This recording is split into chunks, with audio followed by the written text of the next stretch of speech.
Who dat to the Who Dat Nation? Welcome to the Dome Patrol Podcast, your podcast for the New Orleans Saints here on the KB Radio Network. And we have arrived to week 2 of this year's preseason, the second game of the preseason, as the New Orleans Saints will take on the San Francisco 49ers after a week of joint practices with the 49ers. The Saints will be traveling to Levi Stadium on Sunday, 7 o'clock, prime time on Fox. It's going to be an interesting game for a lot of reasons. Not because I'm expecting a slobber knocker of a game. Not expecting that. I'm actually not expecting a lot of starters to play in this game, but I would advise Dennis Allen and Clint Kubiak and just the coaching staff of the Saints as a whole. These starters need some some game time experience. Now, normally they'll use the excuse when you have joint practices.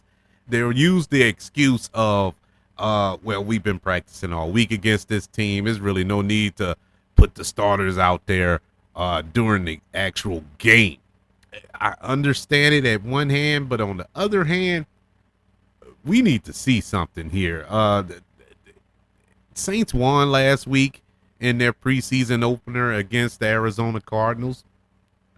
Nice, good. I'm happy that they won the game, even though it doesn't count. But there's a lot to discuss about that game. There's a lot of holes in this team, and it's all on the offense. Defense, for the most part, held their end of the bargain. We got a pass rush. We saw the secondary be relatively strong throughout that game.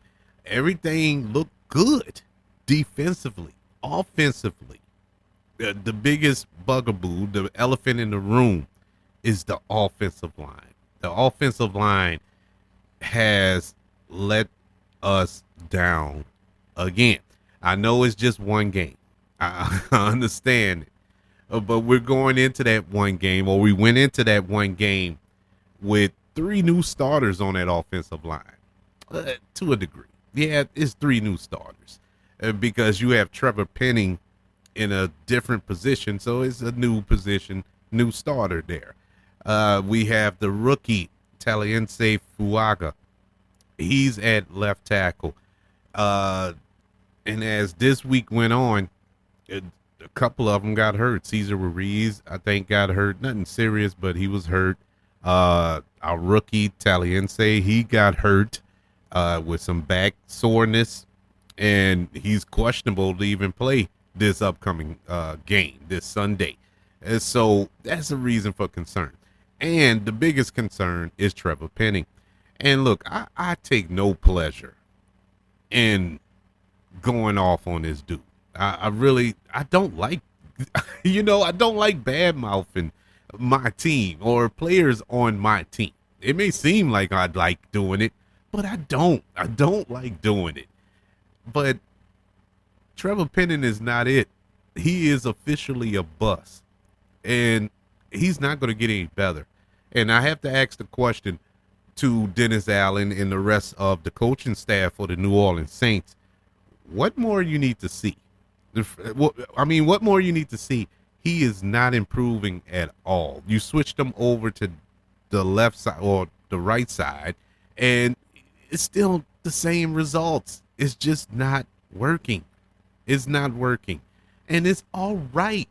It's fine. Dennis Allen, Mickey Loomis, everybody who signed off on that pick last year need to come to the realization all 32 teams mess up in the draft.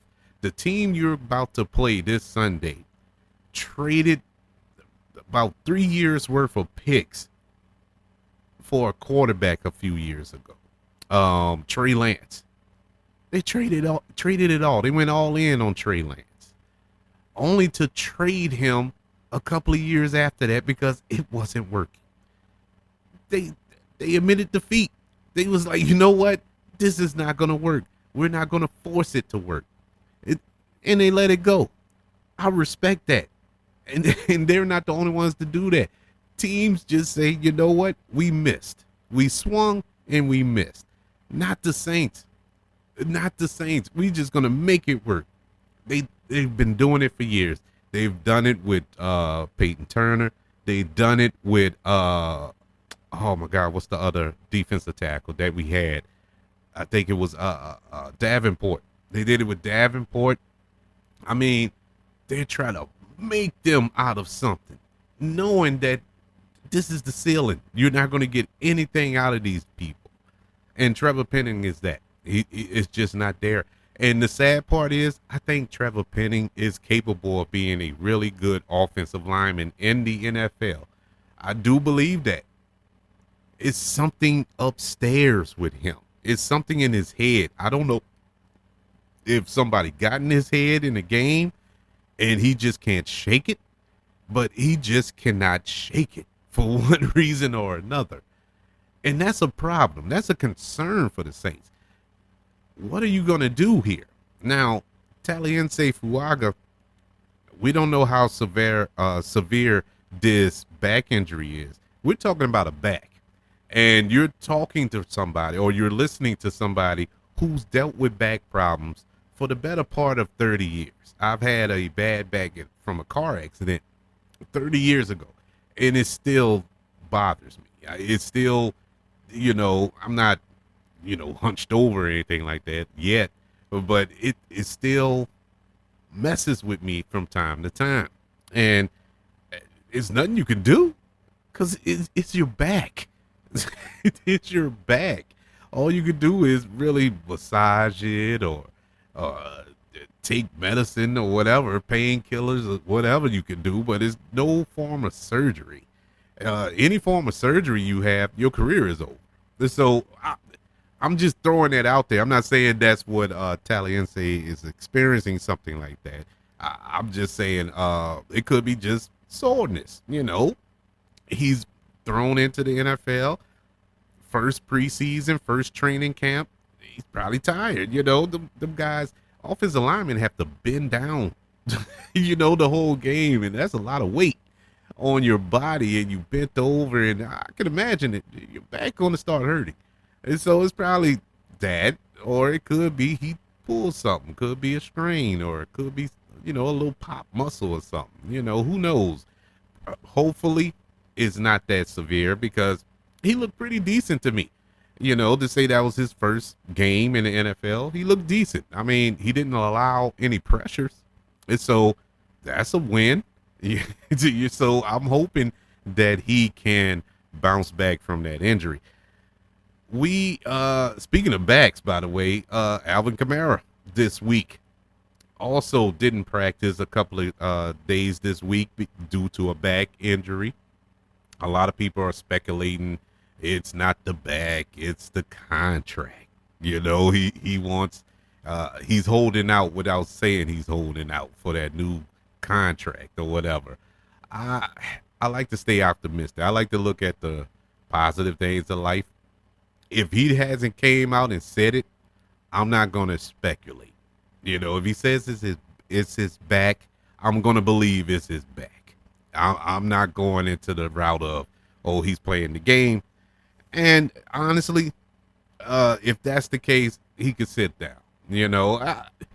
At this point, it's either you got your deal or you have it. There's no point crying or whining about it. It is what it is. You're under contract for 2 years. It is what it is. And then you got to look at the bigger picture of it all. The Saints don't have money like that. They don't have money like that to just, okay, you want an extension? Here you go, sign this. They don't. And now, at the same time, they gave Pete Warner an extension. They gave, who else was that? It was just on the tip of my tongue. But anyway, they gave somebody else an extension as well. So it wasn't like they weren't fully capable of doing it. They just picked their battles. But Alvin Kamara wasn't a pressing need at the time. The other players were. So it made sense. But yeah, he has some back issues. So 9 times out of 10, we won't be seeing him on Sunday. But with all that being said, after the victory at the Arizona Cardinals in their opener on last Saturday night, the New Orleans Saints will look to continue their winning ways. They will be traveling from their training camp base in Irvine, California, and move a little further north up California's coast, and they will face the San Francisco 49ers at Levi Stadium in Santa Clara this Sunday night. The preseason contest, set to be broadcast on Fox, marks only the 4th time the Saints and the 49ers have faced off in the preseason, and the first time they've faced off in the preseason since 2011. And now, there are a lot of Saints 49er connections. Of course, we all know that the Saints and the 49ers used to be in the same division back in the day in the NFC West, which made no sense to me, but we used to play them twice a year, and this is prime 49ers. This is Joe Montana, Jerry Rice. Yeah, it was brutal, but the Saints used to hold their own against the 49ers, even though we lost. But we used to hold it on because we had the Dome Patrol. No, not the podcast, but the defense, man. One of the greatest defenses of all time. Unfortunately, we had one of the worst offenses of all time to complement it. But yes, we have that connection. We have Cam Jordan. He used to play for the University of California. Of course, offensive coordinator Clint Kubiak. He served as the offensive passing game specialist just this past season for the 49ers. And his younger brother, Clay Kubiak, is still there, and he was promoted to that position as offensive passing game specialist.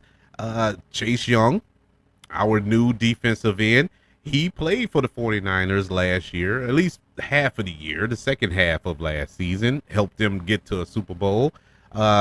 Cedric Wilson Jr., our wide receiver, his father, Cedric Wilson Sr., played for the 49ers. Saints offensive line coach John Benton coached the 49ers offensive line from 2017 to 2020 under San Francisco head coach Kyle Shanahan. Benton and our senior offensive assistant, Rick Dennison, served also on the same Houston Texans coaching staff together with Shanahan under Clint Kubiak, father Gary.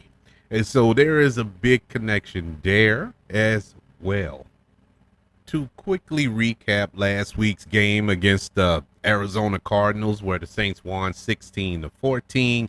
Let's go over some statistics from last week's games. Our preseason leaders, if you will, if that matters or not. It really don't, but it does, if that makes any sense. Let's start with passing. The leading passer for the New Orleans Saints last week was Jake Haener. He was 9 of 13 for 107 yards, no touchdowns, but no interceptions either. Spencer Rattler comes in second, 9 of 17, 70 yards, no touchdowns, and no interceptions, but he did have one rushing touchdown. And our starting quarterback, if you will, Derek Carr, he was 2 for 6 for 12 yards, no touchdowns, no interceptions as well. Let's stop right there for a minute, just for a second. There was a report that came out. The Minnesota Vikings had lost their draft pick, their quarterback, J.J. McCartney. And it's sad. He tore his MCL. He's out for the season. Didn't even get to play his first rookie season. That really stinks. Sorry for him. So the Minnesota Vikings went into desperation mode and trying to find a quarterback, trying to find a replacement. There was a report that came out that the Vikings got in touch with the New Orleans Saints and asked about about a possible trade for Derek Carr. Now, nothing else was said. I couldn't find nothing else about it. I figured it wasn't going to happen because Derek Carr has a no trade clause. And so that means Derek Carr would have wanted to go to Minnesota. That's the only way that trade could happen. Uh, Look, I liked Spencer Rattler. I liked Jake Hader. I, I believe one of those dudes are our future, if not both. I love them to death. I'm excited for their development. If they're starting off this good, it can only get better as they grow. But they're not getting rid of Derek Carr. Dennis Allen would rather strip butt naked and run down Canal Street uh, it, before he no, that's not gonna happen, bro. He is tethered to this dude, and the Saints are tethered to him with that contract, and so it's not gonna happen. Would it bother me if it happened? No, I actually would cheer because I'm just not convinced that this guy is our quarterback of the future. That he will lead us to a division, that he will lead us to a playoff game, and definitely not a Super Bowl. And so I just don't see it in him. And after last week, I just don't see it. And I know what everybody's gonna say. It was one game. Actually, it was what, 2 drives that he was in. Yeah, it was 2 drives, but he didn't look good in either one. Nothing he did looked good. He had 2 completions, and one of them should have been an interception. It should have been. Chris Olave wrestled the ball out of the defender's hands because he threw it right to the defender. It's the little things like that. It's missing a wide open Chris Olave going down the seam when he had a linebacker on him and he had at least 2 yards on him, and he missed it. He underthrew it. That could have been intercepted. It's stuff like that. That's what I look at. And I look at these young guys. I look at Spencer Rattler. I look at Jake Hader. They look comfortable. Yes. Were they going up against the 2s and the 3s of the not Carolina, but the Cardinals? Yeah, they were. But that shouldn't matter. They also had 2s and 3s they were throwing the ball to. So that's not the issue.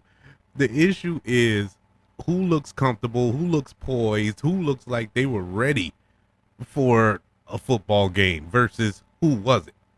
Derek Carr went out there and played like he knew that his job is secure, and that's the problem. Yeah, I as far as this game is concerned, this 49ers game with these quarterbacks, I need to see all 3 yet again. This needs to be an open competition. This should not be a battle for number 2. This should be a battle for number 1. Honestly, now we all know it's going to be Carr at the end of the day. We're not stupid, but it needs to be an open competition so we all can know. Well, forget us, so the team can know. But what do I expect? I don't expect to see Derek Carr this Sunday, but I hope to see him this Sunday rushing. Leading rusher last Saturday against the Cardinals was Jordan Mims. He had 10 carries for 38 yards. James Robinson had 7 carries for 27 yards. Jamal Williams had 6 carries for 20 yards. Spencer Rattler had 2 carries for 8 yards. Jake Hader had 1 carry for 3 yards. Alvin Kamara, 2 carries for 3 yards. And Jacob Kabodi had 1 carry for 2 yards. To note, Spencer Rattler scored a touchdown on one of his runs, which was the Saints' only touchdown throughout the game. I don't really have a gauge on the running backs. I mean, we all know Alvin Kamara is the be-all, end-all in our running back room. Coming in second is Jamal Williams. And if Kendra Miller could ever get healthy, ever get healthy, I don't know. He's another one. When I was listing rookies that we drafted that is pretty much a bust or heading towards bust territory, Kendrick Miller is in that category. He can't stay healthy. But I really don't fault him because he was hurt at TCU a lot. So you knew this going in that he was a injury prone player. Yet we still drafted him. And it shouldn't be no shock. That's why I was kind of baffled when Dennis Allen was hot as fish grease at the beginning of camp when Kendrick Miller went down. Like he was shocked that this happened. Like this is what he do. It's no shock to me. But as far as running back is concerned, yeah, they all need to be out there to see who will be behind Kamara and Williams this upcoming season. And, you know, we're not going to keep 5 running backs on the roster. I seriously doubt that. So there's going to be some jockeying there for position. Leading receiver last Saturday versus the Cardinals was A.T. Perry. He had 4 catches for 85 yards. 58 of that was on one throw, one catch, I should say, from Jake Hader at the end of the first half. But it was a nice throw. If he can only have stayed in balance, that would have been fire. But he was the leading receiver. Now, I like A.T. Perry. You hear a lot of reports coming out of camp that he's on the hot seat and whatnot. I don't understand why. Because every time he touched the field, that we're able to see, that I'm able to watch, he produces. So I don't understand the hate that come his way. But nonetheless, he was the leading receiver last Saturday. Coming in second was Dylan Holker, the tight end with 3 catches and 24 yards. I like him. I like him a lot. You know, he's your prototypical tight end, which is something that we need in this offense. So that was a good showing by him. Samson Nakua had 2 catches for 19 yards. Stanley Morgan Jr. had 1 catch for 13 yards. Chris Olave 1 catch for 10 yards. James Robinson 1 catch for 9 yards, and a bunch of 2s and 1s and 4s and whatever. Yeah, we didn't throw the ball fairly well, as you can see with our passing stats from our quarterbacks. And I say fairly well. We didn't just go up and down the field. Let's also keep in mind that in preseason, we don't have the full advantage of the playbook. It's not like we can really see what this offense is made of, this new and improved offense, allegedly. So that plays a part in that too. But yeah, they didn't really go up and down the field throwing the ball last Saturday. So we shall see going forward. Defensively, our leading tackler for Saturday versus the Cardinals was Monty Rice. He had 7 total tackles, 7 of them, all 7 of them were solo. RJ had 6 tackles, Hudson had 6 tackles, Willie Gay had 5 tackles, Roderick Teamer had 4 tackles, Wright had 4 tackles, Mac McCain III had 3 tackles, Kool-Aid McKinsley had 3 tackles, Jalen Ford 3 tackles, DeMarco Jackson, I'm sorry, had 3 tackles, Jordan Howden had 2 tackles, Brian Breezy had 2 tackles as well. I like the defense. I have no slander against the defense. I'm encouraged by this pass rush. I mean, you have Chase Young, you have Brian Breezy, who one of the draft picks that we actually hit on in recent memory. That's to go along with Cam Jordan. I think we've kind of figured out this pass rush, this defensive line. And then if we're able to rotate in a healthy Peyton Turner, maybe Isaac Forsky, another bust in the making, and maybe he can finally wake up and contribute to that defensive line. If we get a nice rotation going with these players, there's going to be something to deal with, man. We're looking at a top 10 defense, and I'm not whistling Dixie here. The Saints were close to a top 10 defense last year with no pass rush. So I'm encouraged. I'm very encouraged going forward. What to look out for this Sunday against the 49ers? That offensive line is the number one issue. That's going to probably be our kryptonite for the entire season. They just can't put it together for some strange reason. And I'm not really mad at the Saints for this per se, because honestly, I mentioned this on the last week's show of the Dawn Patrol that those are first round picks up and down that offensive line. First round picks with Tallahassee, with Penning, with McCoy, with Ruiz. These are first round picks, and they traded up into the third round to get Nick Salivari. And so they have invested high in this offensive line. Honestly, as far as the draft is concerned, it just hasn't paid off. And if you want to go deeper back, he's no longer with the team. It was a first round pick with Andrews Pete, and so on and so forth. Ryan Ramczyk, that was a monkey wrench, which I don't understand how that became a monkey wrench.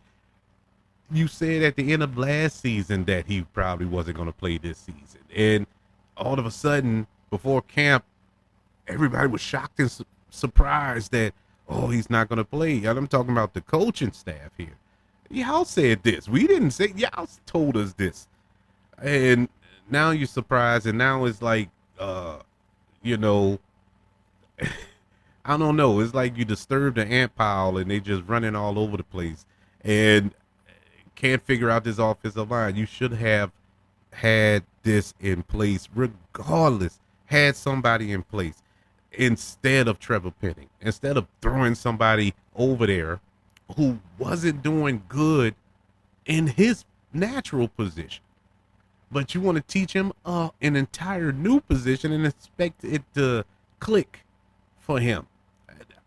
I don't understand the logic, but I hope and pray some way they get it figured out and get it figured out soon, because the regular season is 2 weeks away after this game. So clock's ticking.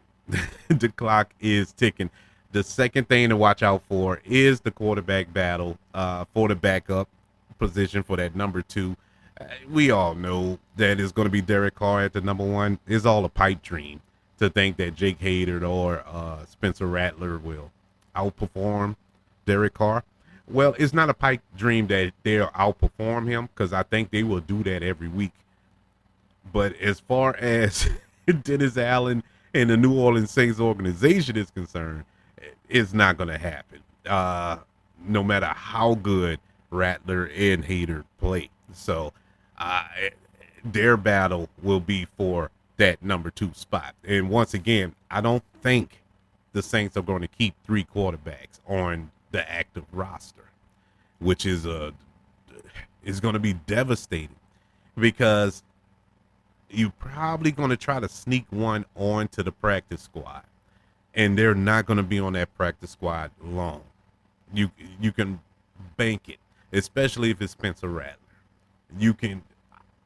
I'll bet vital parts of my anatomy to the fact that they would not be on that practice squad for no longer than 2 days. And that's being kind. And so, that's going to be a tough decision in the next week or so. So that's the second thing. I really don't have a third thing other than the wide receivers, I guess. Who's going to be that number 2, that number 3? Some may argue who's going to be the number 1. But we need to see how these wide receivers will stand up. But that all links up with the quarterback. They all got to be on the same page, man. The play call and get these guys some opportunities to run these routes and catch these balls, But overall, I'm excited for the game. I'm it's football. It's New Orleans Saints. I don't care if it's preseason. I just want to see some football from my squad. This is a long-standing rivalry. It's still there. It's still there from the old NFC West days.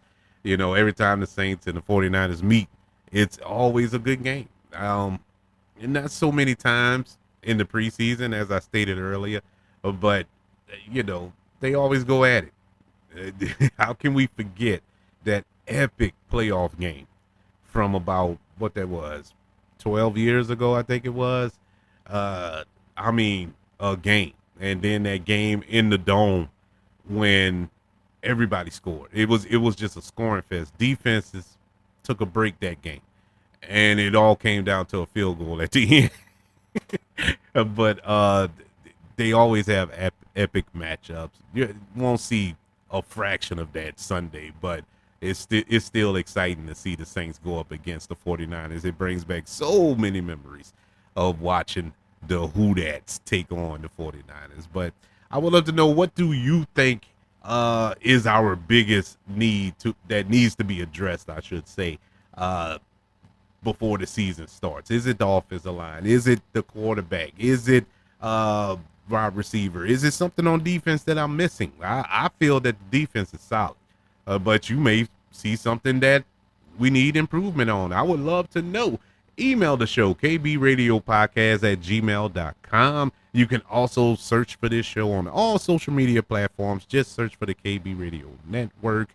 Also, subscribe to the KB Radio Network channel on YouTube and like this video if you don't mind. Also, don't forget about the 5 stars, the reviews, sharing this show if you're listening on Apple Podcasts, Spotify, iHeartRadio, wherever you are currently listening to the Dome Patrol here on the KB Radio Network. Everybody, thank you for joining me for this preview of week 2 of the preseason. I'm about to say postseason. The preseason, when the Saints take on the 49ers this Sunday night, 7 o'clock on Fox. Until then, I'm going to be screaming through the streets, "Who dat?"